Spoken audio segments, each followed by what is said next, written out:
Hi, Hi, you Merry guys. Christmas. It's right around the corner. Merry Christmas is coming soon. Yeah, yeah. So we want to talk to you about that today and just kind of give you some things that have helped us.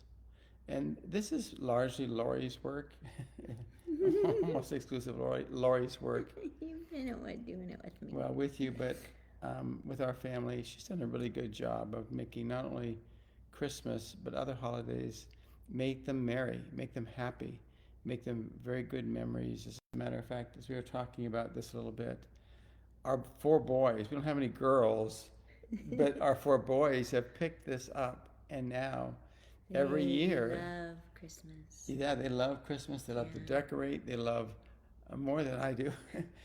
But they start planning. What are we going to do? What activities are we going to do together? What What food are we going to what are we going to cook eat? together? What Yeah. games are we going to play? What hikes are we going to go Are we going to watch on? Christmas movies? All Yes. that. But I do want to say that I came from a family that made a big deal about Christmas. Yeah. My dad was a pastor, and so we were going to the Christmas parties at church, and I remember singing a little song over all the babies that had been born called The Best Gift That I Ever Got by Barbara Streisand. Look that up if you have a new baby, it'll make you cry. The Hmm. Best Gift. And, but Barry B has been right in the middle of making it special and fun. I may have come up with the ideas because I have it in my mind and I was raised that way. But you can together as a couple Yeah. make a very, very fun Christmas. Yeah. And we're gonna try to reminisce and just throw out ideas and memories of things that we did that have made Christmas so special. And of course, just the understanding of what God did. We didn't plan to talk about this, but also you can remember how many times in the holidays I I wasn't that happy for years. That I is would true. Holidays or Yeah, I vacations. would get excited about them coming, and when they came, I would kind of want to wait to be over to get back to normal life. Mm-hmm. And we've prayed through that. I don't even remember what all those issues were, Mm-hmm. but I just want to tell you that if holidays are really hard for you, Mm-hmm. we did a little video, a greeting that's going to go out on our newsletter, and I talked about if there's hard things around the holidays, I bless your spirit to have hope. Um, Hope and faith are all about things that we don't see. Mm-hmm. And so it's about believing God for what He can do apart from what we see and feel. And so I just want to bless your spirit. Probably just about all of you that are listening to this or will be listening to this have been through Lamb or Single Life, and you know the tools. You know the 1, 2, 3 skidoo, you know the generational prayer, you know how to break soul ties, you know how to do, connect with God. Now do the grieving tool, and I just bless your spirit to go after this, to get Mm-hmm. yourself ready, as ready as you can to get rid of any junk that might hinder you from being able to see God and receive Mm-hmm. God, connect well with people during this time, Mm-hmm. and I bless your spirit to not quit on that, Yes. but to go after the good things, the legit, literal happiness and enjoyment around this season. Yeah. Yeah. So, I guess, just thinking of our children really young, Christmas music was a big part. Actually, music is a big part. Even though I was involved in creating music and Barry wasn't, he probably, if he would have been trained as a musician, I think he would be amazing because he remembers lyrics, he picks up rhythms, he's just, and I and try to sing. he sings. I sing, not always on key. But he would pick up our kids when they were little and just dance around the house, and I know that that was a big thing. And Christmas music especially. Sometimes as our kids got older, we would lay on the floor, and I remember my dad having us do this, where we Mm-hmm. would lay on the floor and we would listen to a beautiful Christmas carol or a beautiful arrangement of something talking about what Jesus did. And then we'd sit there and we'd just be really still, and then we'd talk about it afterwards, what that was. And I even remember a little statue of Santa kneeling at the manger. And I remember one Christmas, as we were all older, my dad would take us around and we'd talk about all the different Christmas decorations and what they meant and what they stood for, and just being able to be contemplative, thoughtful, realizing the reason for the season. And so I think starting very young, music was a really important part of bringing Christmas to our children. And not just fun Christmas, I mean, we did all kinds of fun Christmas songs, but significant songs that spoke to us. And, you know, So in that too, I mean, probably everybody's going to play Christmas music. But like Lori said, to make it a little event where you sit down and listen and maybe discuss lyrics to a lot of the Christmas songs really carry the teaching, the doctrine, the theology about Jesus Christ coming to earth, or making it more than just listening to Christmas music. Yes. And one fun thing to do is now you can make a Christmas list. Let everybody contribute what is one of their favorite Christmas songs that you can sing together or listen to and do different things with. But I think I gotta tell you, one of my favorites. One of your favorite Christmas songs? Yeah, it's actually not even a song. Oh, yes. But it's called beautiful. Gabriel's Oboe, and it's on one of Amy Grant's Christmas albums. Anyway, Gabriel's Oboe. It is when gorgeous. I listen to that, it's so easy to imagine Gabriel coming and telling this message of great joy and beauty of the Lord coming, but also it carries the somberness, the soberness of what he's going to go through as well. So anyway, Gabriel's Oboe. Yes, it's a beautiful Amy song. Grant. We decorating was a really important part.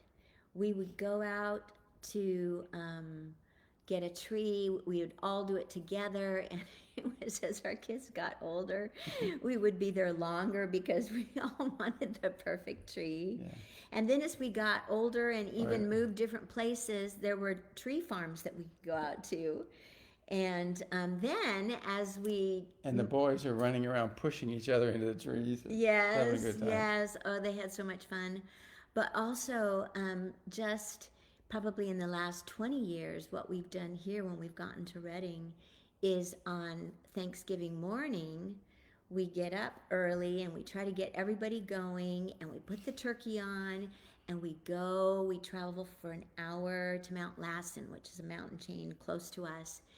And sometimes there's snow, sometimes there's not, but we can get a permit from the city and we can buy any tree for $10, even though you're spending probably 4 times the amount on gas going out there nowadays. But it's become a tradition. I want to show you this tree we have behind us here. Oh, yes. It's about 15 feet tall. And we paid $10 for it. Go all the way to the top. That's as far as I could go. There we go. And we go up there and we tie it on the top of our car and drive back, and it cost us $10 for the tree. Yes. But I remember getting out and you know what? We didn't have a lot of money. We didn't buy expensive Christmas presents. We didn't buy expensive Christmas decorations, but I preserved them. I kept them in special places and, boxes and old wrapping that we'd use to keep. And getting them out every year was so fun. And we'd put them in the same places. And there's the little angel thing that goes around and makes the songs, and the kids just started really getting into it, and the boys got to a point where they go, Mom, we need a little more Christmas in this corner. They really engaged with that. Yeah. So there was a lot of things that Lori did just to make it fun, and we would pick a movie together, a Christmas movie, and watch it together. And especially, we actually had favorite Christmas movies, huh? We ended up getting favorite Christmas movies. Some of our favorites are "It's a Wonderful Life." We really like the George C. Scott version of A Christmas Carol. They're both kind of long, but they grew up with these things, and they're memories. and they hold on to them. And Tim Allen's Santa Claus. Sure, there's a lot of them. But I think, again, it's just a matter of being intentional. If we're not intentional, you can just go through the holidays. Okay, we're going to eat, we're going to have presents, we're going to have a Christmas tree, we're going to decorate. And thinking of ways to include them in meaningful ways. And there are times, too, when we do spend time talking and sharing. We've shared this before, but you've given it as like a prescription to do. One of the things we started now is over 20 years ago, probably 20, 21, actually over that, 20 years ago, 20, 25 years ago. At Christmas time, right around Christmas, sometimes more around New Year's, we take some time, and when we were in Southern California, we started this, and there's so many homes, it's hard to see nature, so we'd go up on our roof. We would climb Rooftop. up on our roof. We'd had our Christmas lights on our little house, our little 3-bedroom house, and we had this big trees, so all the lights were on the tree outside on the roof while we're sitting on top of the roof. And we asked two questions, or two things we say to the Lord. What's one thing you want to receive from the Lord, and what's one thing you want to give to the Lord over this next year?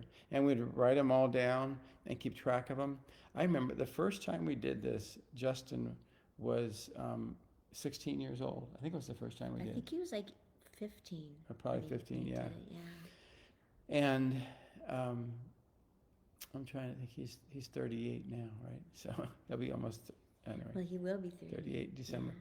So he asked the Lord to give him a song, and he wrote, I think, And 3 he was songs. he had been trained on piano and had taught himself drums and different things, but also had taught himself guitar, and he wanted to write songs on his guitar. Yep. So he wrote some really cool songs at 16 years old, and it's continued. He wrote songs for Jesus Culture. He's got the 3 instrumental albums that we use and sell for our ministry and stuff. And so God just began that another time. And that year, the Lord answered his prayers, gave him not only 1 song, but 5. Yeah, it was 5. He I thought it was wrote, 3. it was 4 or 5 songs that he wrote that year. So another time, our youngest son, Brendan, he had a wart on his big toe, and it was big enough that it was obvious to him. I think it looked worse than it did to other people. It had taken over most of his toe, and it At the end. looked scary. It looked ugly. Yeah. And the Lori took him to A foot doctor. yeah, and he said, "Oh, we're gonna have to cut off a bunch of that toe to get rid of that." And Lori And kind I of, wanted to take him outside and like punch him in the nose for saying that to my son. yeah. You don't say it like that. You don't say things like that to kids. So it was right around this time of year, and Brendan said, "Lord, I want you to take this wart away from my toe." And someone that we know found this little concoction of tea tree oil and grapefruit seed In extract. the back of a magazine, he Up- saw it one day yeah. and goes, "Oh, this is what Brendan needs." And vitamin O, and to take this. Well, he Say took that again, what it is, because you may have a wart that you Well, need to get rid of. but I want to say some more about that. It's vitamin O, grapefruit seed extract, and Tea tea tree tree oil. oil put on it, and then the other 2 you take orally. And literally, within a few weeks, a month, it was gone. I think it was almost, it was like a week or a week and a half. So I don't believe it was that treatment alone, because we've tried it other times, and I it doesn't tried work. it right afterwards, and I just had this little wart, simple wart on my shin, and I put that on it, and I did it for like 2 or 3 weeks, and it didn't make any difference. There was But no anyway, difference. so the Lord answered that prayer, and I'd have to go back many, many times we've done this, and we just see God working, and it's nice to go back and watch how He works. Sometimes Yes. miraculously quickly, sometimes just throughout the year. You see Him making changes that you want, or helping you with things that you need in your life. But it's fun to write down everybody's thing that they want to give to the Lord and everything they wanted to receive. Document it, date it, and then every year we would check back and see, and then thank the Lord, and then ask for other things. And sometimes we would do this, like Barry said, we would run out of time around Christmas, so we would do it around New Year's. but that has been something that we still do even to this day. Yep. Yeah. Um, we also would, food was a real important thing. Still is. We got so excited because we didn't have tons of money, and like I said, we didn't grow up thinking we were poor. Our kids didn't think that, but we had to be careful. But we would do something like we would do stuffed mushrooms. We'd make what were some thin strips of steak that you cut up and you marinate and you barbecue, and twice baked potatoes with all kinds of cheese and sour cream and everything. You take it out and you make it real smooth and like whipped potatoes, and then you stick it back in and you stick it in the oven. Oh, they loved these. We would have something that we would called, it was actually a salad that my dad made with avocados and cucumbers and lettuce and tomatoes and a few other things. And he'd mix mayonnaise, and then he'd take avocado and mix it in. And I think it was, what was the spice that he put in it? Was it marjoram? There you go. It was marjoram.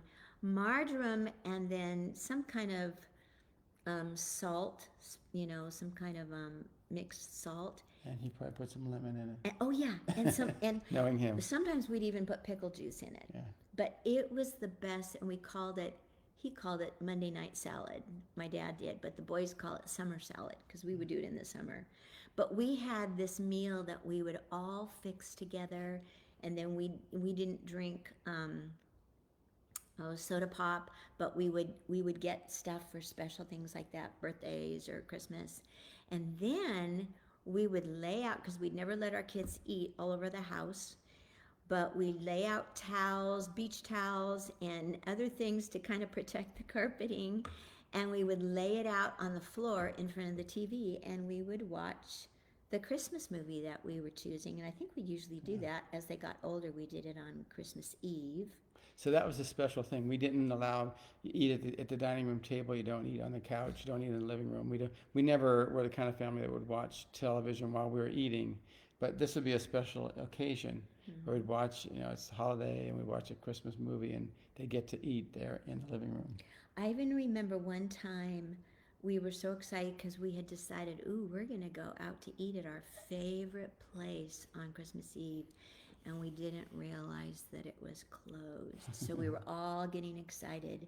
And actually, Jeremy, one of our sons, was really sick. And so we kept watching him, and, he was thinking, I can go, but we could tell he was really, really sick. And so we thought, nope, we're not going to be able to go. But then we found out it was closed anyway. And I had not bought any special food for our Christmas. And so I prayed and I asked the Lord to help me, and I found some chicken breasts that I thawed really quick, and there was and I made something I had never made before. I made chicken pesto pasta, and we didn't eat pasta a lot, but we had some spaghetti around, and the Lord helped me make something that all our boys liked. And we ate that, and that was really special. We ate that with salad. But it's funny how food can play such a part in your everyday. And when we do our family time, what's it called? It's a little... The video? It's a little... It's an e-course. It's an e-course. And it talks about some of the special things that you do that are just normal stuff that you have to do, like make a meal, but ways that you can make it special. And so food has really become a fun part. And now our boys are all amazing cooks, and they... Sometimes we have the most gourmet meals because everybody is wanting to make something different. So we have all kinds of different things that are just, man, I don't think you could get something like that at a restaurant. But it's so fun because it's all around our being together. Yeah.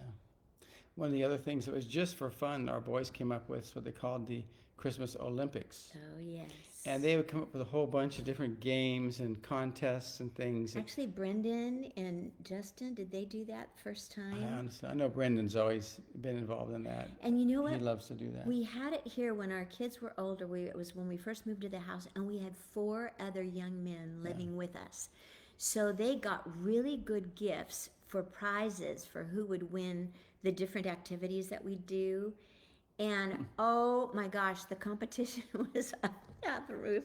Do you remember some of the things we did? We shot a BB gun. Yeah, I had to run outside and shoot a BB Outside and gun. shoot something. We had a piece Some of licorice that we had to put in our mouth with somebody else, and we And had to crawl, do all these all- things, and we had a relay Yeah. race that and an obstacle course. We had it where And we had to capture baby Jesus. oh yeah, we had to save baby Jesus, and we were shooting all the bad guys with Nerf guns. Yes, you and had to try to go capture baby Jesus, get him without getting shot. That was by the later Nerf gun. on. We also picked. Brendan and I sat and picked a Christmas song, like a really fun Christmas song, or a really beautiful classical, or a really rocking out song, and with a lot of rhythm. And we picked a song for everybody that had to do an interpretive dance for a minute and a half. Yeah. Now that doesn't sound like very much, but it's a long time when you're up there doing it by yourself. And very embarrassing. And everybody did it because everybody wanted to win the prize. So they were putting on outfits and getting up, and we were doing things we would never do. Yeah. We also, another thing that was really fun is we had to draw a picture connected with a poem. Yeah.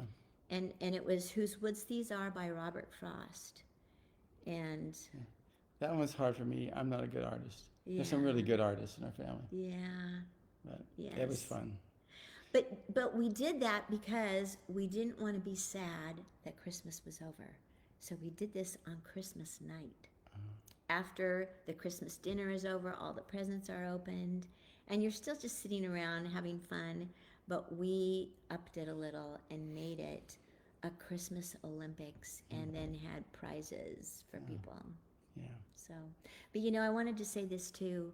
When our kids were really little, we would sleep out on the living room carpet after we'd watched the Christmas movie, and we would all sleep out in the You did? family room. We would too. Later on, we had the boys just do it, but you know how I can remember this? This is so gross. But we had cockroaches in our house, and I remember one climbing over my forehead in the middle of the night, and I kind of tried to scream softly, and I don't think I even caught it. So I thought, oh well. And but we would sleep on the floor, and then we would wake up early, and we'd make a breakfast together. We'd do something that we liked, like some kind of special. I can't even remember what we did when they were really little. Now they like cheese souffle or pancakes or something. But we made a really nice breakfast, and we took time. Oh, I have to say this too. We took time to do the Christmas story in some form. Sometimes it would just be reading it in the morning when we first got up. We'd build a fire in the fireplace, and we'd read that before we'd open our presents. I remember several years after we moved here, we did this with the grandchildren, is we put on a Christmas play. And we acted out. We had all the adults being camels for the 3 wise men to come on, and the baby Jesus, and the Mary and Joseph, and the shepherds, and the wise men on the camels, and then the angels, and I made just funny little costumes that weren't very expensive, and only lasted for 1 year, but that was really powerful too, because when our grandchildren were really young, they got the picture of that. Do you remember when our youngest grandchildren were just so little? And we had music in the background, and it was the Lion King, where the Lion King is holding up Simba. Our boys got really into it and just made it and we kind of did yay Jesus, yay Jesus is, they understood that, and they got up off the couch and they're jumping up and down going, yay Jesus is born, and just different things that we've done that have made it important to us. And because it's important to us, it's important to our kids. Yeah.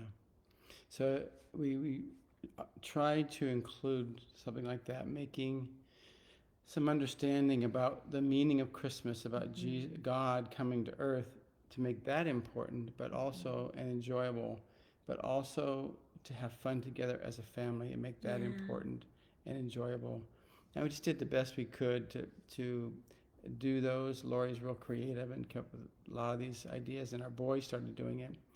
So, anything else you wanted to share? Wrap it up? I think that's it. Okay. So we'll probably think of something as we're going to sleep tonight. Yeah, I'm sure for this. I've been thinking about a lot of other things. We can't tell you everything we've done. Yeah. But I just want to pray, and again, ask the Lord that there be something special about this Christmas season.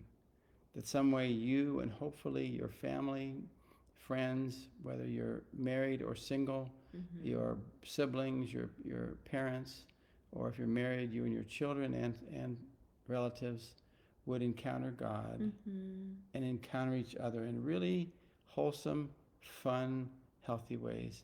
I pray especially for those of you whose early memories, and maybe not even, maybe more recent memories of Christmas and holidays are painful. Yes. I bless your spirit to find hope, to find the God of hope who came. Yeah. To connect with Him during this time. Yes. And to be able to hold on to hope, to be able to move past the past, and to stay present and connected, and give yourself fully as you can to the Lord and to each other during this time. And just, if you're going back home and that's not a good place, or there's just, you're in an environment, invite God's presence to go with you. Invite Holy Spirit. He's with you. You don't have to invite Him. He's already with you. But invite Him to manifest in a way that you feel His presence. And we bless you to be a light in the place that you go to, wherever even if you are celebrating Christmas alone this Christmas, we bless you to follow the Lord's direction for music to listen to, for movies to watch, for scripture passages, just giving Him, what's that verse? Prepare Him room. Giving Him a room to come and be with you. Some of the most amazing times have been when I've asked for a Christmas gift for our family. And many times, no, I'm telling this, but many times the Lord will just come and do something amazing in our family, in our relationships together. And so I know that if you are alone, the Lord wants to be with you. Yeah. He wants to be your family. And He wants to bring His presence in a way that is going to bring you the light and the truth and the hope and the joy of Christmas right into your home. Yeah, amen. So thank you for watching, listening. I thank you for giving us a place in your life. I thank you, all of you who have been to our workshops, who have allowed us to minister to you, have trusted us with that, and become a part of this ministry in that way, of walking out Nothing Hidden Ministries in your life. Again, whether single, in your relationships, or married, in your family. And bringing it to your children. Yep.